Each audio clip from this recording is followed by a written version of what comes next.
পবিত্র কোরআনের সূরা আত-তারিকের 11 নম্বর আয়াতে আকাশের চক্রশীল কাজ সম্পর্কে উল্লেখ করা হয়েছে। ওই আয়াতে বলা হয়েছে, শপথ চক্রশীল আকাশের। পবিত্র কোরআনের অনুবাদে তাকে চক্রশীল বলে ব্যাখ্যা করা হয়েছে। এর আরো একটা অর্থ হল ফেরত পাঠানো বা প্রত্যাবর্তিত হওয়া।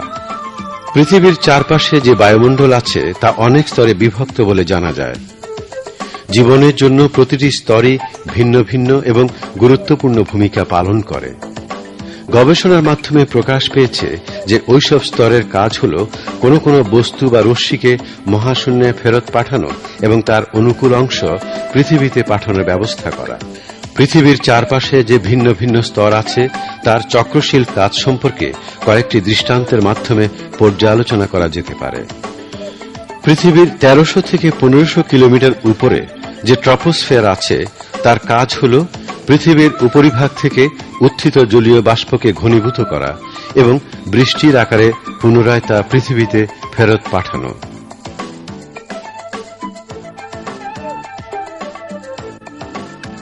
ওজোন স্তরের গভীরতা 25 কিলোমিটার।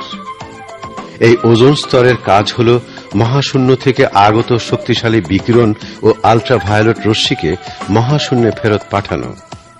আয়নোস্ফিয়ার স্তরে আছে রেডিও ওয়েভ। পৃথিবী থেকে প্রেরিত বেতার বার্তা এখান থেকে পৃথিবীর বিভিন্ন স্থানে ছড়িয়ে দেয়া হয়, ঠিক যেন নিষ্ক্রিয় যোগাযোগ স্যাটেলাইটের মতো করে। এই স্তর থেকে দূরবর্তী স্থানে রেডিও ও টিভি বার্তা প্রেরণ করা সম্ভব হয়।